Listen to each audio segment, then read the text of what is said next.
Bonjour à tous et bienvenue dans cette vidéo, et aujourd'hui on se retrouve pour une nouvelle vidéo sur cette Game Boy Advance qui est sortie en 2003 comme ceci. Elle avait déjà 14 ans et tout simplement on va l'ouvrir, mais un peu d'histoire. Alors Game Boy Advance qui est une série par Nintendo de consoles portables, donc Nintendo Game Boy Advance. Et donc en fait cette console portable c'était la console portable après la Game Boy, si je dis pas de bêtises, après la Game Boy Pocket il me semble. Non, après la Game Boy Color, voilà, faut pas que je dise de bêtises. Après la Game Boy Color, Nintendo a sorti cette Game Boy et là ça a fait révolution parce que déjà il y avait des jeux comme ça en petites cartouches, des jeux beaucoup mieux, 32 bits, enfin c'est une console 32 bits, voilà, des jeux améliorés, les graphismes étaient beaucoup mieux que la Game Boy Color, tout simplement. Donc il y avait de la couleur, il y avait plein de choses comme ça. Donc il y avait l'apparition des boutons L et R pour la première fois sur la console de Nintendo. Il y avait la compatibilité à tous les anciens jeux. Par exemple, on pouvait mettre nos jeux de Game Boy Color. Par exemple, ce jeu c'est un jeu de Game Boy Color Rumble Pokémon Pinball. C'est un jeu qui fait double fonction, c'est-à-dire que quand vous mettez une pile, ça vibre. Bon, le truc est pété à l'intérieur parce que je l'avais déjà ouvert. Bien sûr, j'avais pas ce tournevis là. Vous savez, la vieille astuce de prendre un stylo et de le brûler jusqu'à qu'il fonde et de mettre le stylo par dessus, et du coup ça vous fait un sort de petit tournevis comme ça. Quand ça devenait froid, ça vous fait un sort de petit tournevis où vous pouvez l'ouvrir. Bah, le truc est pété dedans.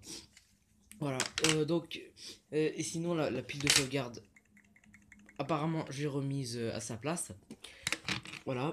Et donc on avait des jeux en cartouche comme ça et on pouvait rejouer à ces jeux là. Les problèmes, de toute façon là j'ai les tournevis pour ouvrir. Le problème c'est que dans ces jeux là on avait des problèmes de sauvegarde, ce qui est plus le cas dans les jeux en cartouche. Oula, ça c'est à cacher, c'est une R4, mais bon.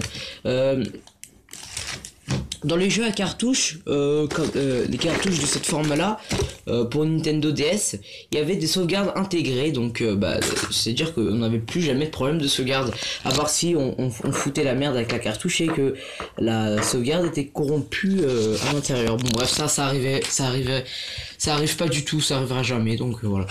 Donc nous avons ces cartouches-là, et donc revenons à la Game Boy Advance, qui a fait un peu de succès. Qui a fait vraiment du succès. Alors je vais vous mettre un jeu pour vous montrer, tout simplement. Donc avec une seule main je vais y arriver. Voilà, donc je vais vous faire le tour du propriétaire, le bouton comme ça, les boutons de direction qui sont sur cette Game Boy qui sont absolument affreux, parce que franchement, regardez-moi ça. Le bouton est totalement il est pas bien mis. Le bouton Start et Select qui se retrouve à peu près qui se retrouve ici maintenant, et qui se retrouve ici, qui resteront ici, si je dis pas de bêtises. Ah bah non, vu que sur la DS ils se sont retrouvés là. Bref, revenons à nos boutons. Donc le bouton A et B, voilà, le bouton L et R par dessus, un petit port pour le câble Link, parce que c'était un peu moins génial quand on n'avait pas la DS, parce on jouait avec des câbles. Maintenant, avec la DS, on a le Wi-Fi, donc tout est possible avec le Wi-Fi. Bref, trêve de blabla, on va démarrer cette console. C'est magnifique, hein. Alors, quand ça faisait ça, généralement la console lisait pas le jeu. Soit on soufflait dans la console, soit on soufflait dans le jeu. Donc moi, je vais souffler dans les deux. Ça rappelle peut-être des souvenirs aux anciens qui avaient ces consoles-là. Voilà. Voilà, donc on avait le petit Nintendo qui nous informait que votre jeu était bien détecté. Donc là j'ai mis Rayman 3. Vous voyez, un jeu de 2002 quand même. Il a déjà 14 ans maintenant la Game Boy. Voilà, bon bref, on va skipper ça. Pour vous montrer un peu. Alors cette Game Boy, le seul défaut c'est qu'elle n'a pas de lumière, comme vous voyez. Là j'utilise la lumière du reflet là-bas. Bref, vous voyez les jeux un petit peu par-dessus. Ils étaient bien, et on peut jouer aussi aux jeux de Game Boy Color. Voilà, donc les jeux de Game Boy Color. Alors attendez 2 minutes. Voilà, on met les jeux de Game Boy Color. Et on avait le petit jingle de la Game Boy Color qui apparaissait. C'est absolument génial. Voilà, donc là vous pouvez jouer à tous vos anciens. Vous voyez que la sauvegarde fonctionne. Je l'avais réparé. Vous voyez qu'on pouvait jouer à tous nos anciens jeux. C'était magnifique. Là on pouvait choisir en petit et en grand. Donc l'écran était un peu plus grand que celui de la que de la Game Boy Color. Bref, trêve de blabla. On va maintenant ouvrir la Game Boy. Donc vous voyez que j'ai ici un petit tournevis cruciforme. Voilà. Tournevis cruciforme à 3 têtes. Donc c'était ces vis là. Hein. Voilà, ces vis là. Donc on va ouvrir la Game Boy. Donc alors, hop. Voilà. Ouvrir la Game Boy.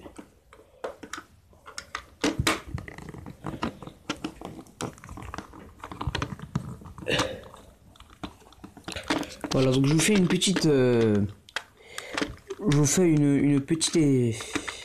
même pas besoin. Ah si, je vous fais une petite ellipse le temps que je dévisse la Game Boy. Alors voilà, donc j'ai dévissé. Alors je vous montre un truc qui est totalement bête. Alors sans savoir pourquoi. Allez, Nintendo avait mis ici la seule vis qui était une vis à 4 vis. Donc ce tournevis là en gros à 4 têtes, enfin 4 faces, enfin vous voyez ce que je veux dire. Et donc on va ouvrir la Game Boy. Là on va ouvrir, voilà, en faisant attention aux vis, hein, parce que bah voilà, je les mets là, donc toutes les vis restent dans le machin. Et voilà la carte mère. Donc vous voyez que elle est toute petite. Elle est pas vraiment sale. Vous voyez ici on peut voir le lecteur de cartouche. C'est pas aussi grand. Donc alors je vais vous montrer un petit truc. C'est le composant R12. Il est passé au R12. Ah voilà, il est là. Comme vous voyez là. Comme vous voyez ici. Alors ça, je sais pas pourquoi c'est fait comme ça. Dans le composant R12, on a une sorte de petite truc ici. Donc DA2 et R12. Alors sur ce composant là, il fallait souder un petit fil si on voulait avoir l'écran rétroéclairé. Parce que bien sûr, pour les bricoleurs qui se connaissaient bien, on pouvait mettre un écran rétroéclairé sur cette Game Boy là pour pouvoir avoir la lumière. Bien sûr, ça bouffait plus de batterie, mais bon, ça on s'en fout. Et donc il fallait souder le câble sur ce composant là, en gros, sur ça, le R12 DA2. Ici, en gros, dans la deuxième patte de DA2, un truc comme ça. Bon, bref, voilà, c'était un bordel. Il y a des vidéos sur YouTube qui expliquent ça. Voilà, donc nous avons maintenant la carte mère. Alors, on va démonter l'écran. Vous voyez que c'est un système très cheap. Allez, la mise au point, s'il vous plaît. Allez. Oh là là, cette caméra, c'est... Ah! Voilà. Donc ici nous avons quelques clips. Vous voyez, des clips très très simples qu'on va déclipser tout de suite. Voilà. Voilà des clips. Et là on peut maintenant prendre tout doucement. On peut enlever l'écran. Voilà. Donc comme vous voyez ici il y a 2 vis. Voilà. Par contre, le truc que j'ai pas trouvé, je trouvais très dommage sur cette Game Boy, c'est que le haut-parleur était directement soudé. Donc si on faisait une connerie, on pétait ces fils là, on pétait le haut-parleur. Bien sûr, il y avait une prise jack, hein, j'ai oublié de vous dire. Le petit truc pour régler le son. Voilà, donc on va enlever la Game Boy. Donc elle est très facile à démonter, elle est très facile à remonter. Franchement, il n'y a aucun problème. C'est pas comme la DS. La DS, c'est un peu plus compliqué. Peut-être que je vous ferai un démontage un jour. Voilà. Donc, on va prendre la carte mère. Voilà, les boutons, ils s'enlèvent. Et voilà la carte mère. Voilà comment c'est fait la carte mère de la Game Boy. On va faire le tour du propriétaire derrière. Voilà, le haut-parleur était scotché ici. Donc un haut-parleur de pas très bonne qualité à mon goût. Voilà, donc le tour du propriétaire. Voilà comment c'est fait. Là, il y a les boutons ici. Là, c'est les boutons. Et bien sûr, voilà comment c'était fait. on avait des sortes de petits contacts. Dès que ça venait appuyer, bah, ça faisait un bouton en fait. C'est pas comme sur la DS. Sur la DS, c'est des boutons physiques. Des boutons physiques, qu'est-ce que je raconte moi? C'est des boutons, des vrais boutons quoi. Vous voyez, des boutons comme ça. Voilà, des boutons comme ça. D'ailleurs, qui étaient. C'était tous des contacts en fait. Un bouton c'est un contact. Bref, voilà, on s'en fout un peu. Et donc la lumière, je ne sais pas comment elle se fait. Alors ça doit être DL2. Vous voyez, ces deux trucs là font la lumière en gros. Dès que alors le premier truc c'est la lumière verte, et dès que la Game Boy détecte qu'elle n'a presque plus de batterie, bah il y a la deuxième lumière qui s'allume. Donc ça ce sont des LED. Ouais, ce sont des LED. Bref, j'avais jamais compris ce système là, mais bon voilà, c'est pas grave. Donc on va remettre en place la carte mère. Ceci. Voilà, histoire de voilà. Alors attendez, je vais remettre. Voilà. Donc là, on va tout simplement revisser la carte mère. Oh là là, le focus, il est vraiment. Il n'y a pas de focus auto sur cette caméra. Donc je m'en excuse. Alors on va revisser la carte mère. Donc vous voyez que c'est super simple, il n'y a rien d'autre à montrer. Voilà. Donc une fois, il m'est arrivé un truc comme ça, c'est que j'étais en train de démonter ma Game Boy, tout simplement. Et en fait, j'ai oublié de remettre l'écran. Et du coup, dès que j'ai allumé ma Game Boy, j'ai eu peur. En fait, il y avait rien qui s'est affiché à l'écran. J'ai dit, oh punaise, mince, j'ai oublié de brancher l'écran. Et du coup, j'étais obligé de tout redémonter, de tout remonter pour remettre l'écran en gros. Là, je l'ai super mal mis, la vis. Mais bon, elle s'est remise droite, toute seule. C'est bon. Dans la 3DS, vous voyez que c'était des... vous voyez que... alors que vous voyez rien. J'essaie de vous montrer en même temps. Bah dis donc, cette vis... tu dois quand même à visser. Hein. Voilà, bon, je pense que c'est bon. Alors, vous voyez qu'ici, c'est des boutons directement derrière la carte mère. Dans la 3DS, quand on l'a démonté, dans la 3DS, tout simplement, c'était des boutons intégrés. Donc, c'est-à-dire que c'était des boutons qui avaient une petite nappe. Et du coup, c'était pas relié à la carte mère directement. C'était des boutons changeables. Donc, par exemple, quand un de vos boutons a décidé de tomber en panne, eh ben, vous pouvez tout simplement le changer. Voilà. On va refermer les petits clapets ici. Oh là là, s'il y avait l'autofocus sur cette caméra, ça aurait été bien. Allez. Oh là là là là là là. Voilà. Désolé pour ça. Hop, je vais essayer de vous le filmer, mais c'est chaud. Voilà, donc j'ai refermé les petits clapets.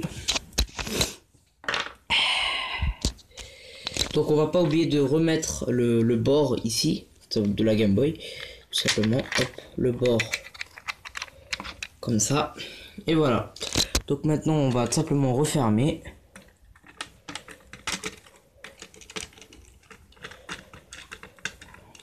Aïe. Oh.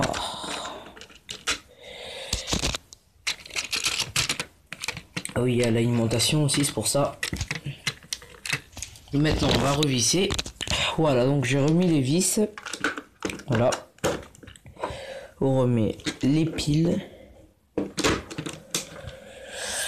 Voilà, donc faut faire un peu attention dès que vous refermez la Game Boy. Faut faire très attention au bouton on-off. De ne pas le casser tout simplement. Donc on va mettre Pokémon Pinball parce que on va y voir mieux. Voilà, ça fonctionne. Évidemment ça fonctionne, j'ai rien fait du tout, hein, pas de modification ni rien. Les deux boutons marchent. Vous voyez que le bouton physique le bouton là. Ouais, ils ont l'air profond, j'espère que j'ai bien refermé quand même. Voilà. Donc bah c'était le démontage de la Game Boy Advance, voilà. Donc bah likez, abonnez-vous hein, et on se retrouve pour de prochaines vidéos. Allez.